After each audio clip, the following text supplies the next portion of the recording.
All right, hey everybody, we're back again for TJ's Tuesday Tidbits. Okay, cracks me up. So we're going to talk about headaches. Headaches came up a number of times today in clinic, and so we're just going to discuss a little bit about what we do here and what things you can do at home regardless if you see anybody. So there's a huge number of headaches. If you ever Google headaches, a whole list of different kinds of headaches will come up. They got tension headaches, migraine, your normal headaches, migraine with auras, cervicogenic headaches, toxicity headaches, like any kind of headache under the sun you can think of, right? So what we need to do is find out the main causes of the headache and what we can do to try and reduce those. So we have in our neck what's called your cervical sympathetic ganglia. And in the cervical sympathetic ganglia, those are notorious for causing your headaches, which sit right on the outside of your cervical spine. Secondly, you have your SCM muscles here, okay?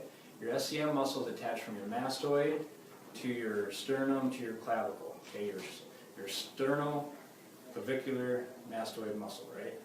Did I say that right? SCM. Anyway, these muscles get really, really tight, okay?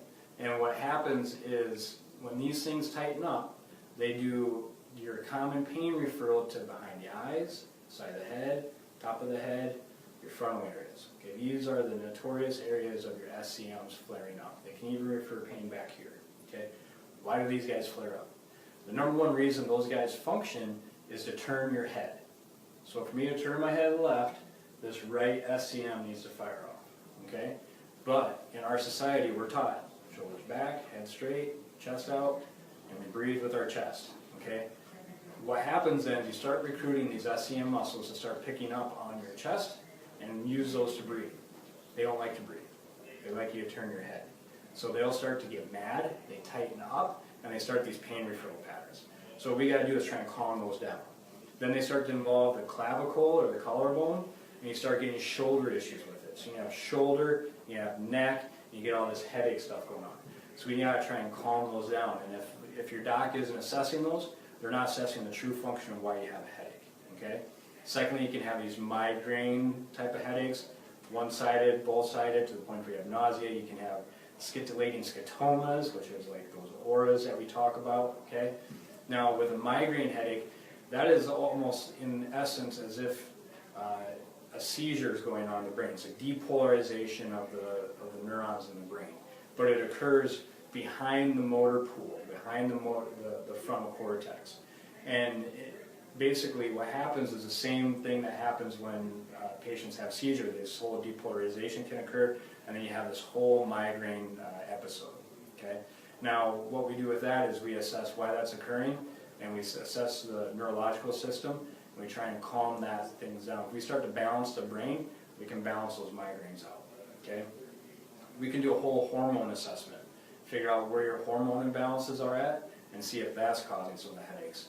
And then, depending on how far you want to go down the rabbit hole, you can do food sensitivities, you can do toxicities, all those things. MSG, yeast extract, natural flavoring, those are all notorious for headaches. If you have a headache and you feel like it's diet related, those would be some of the things I'd be looking at.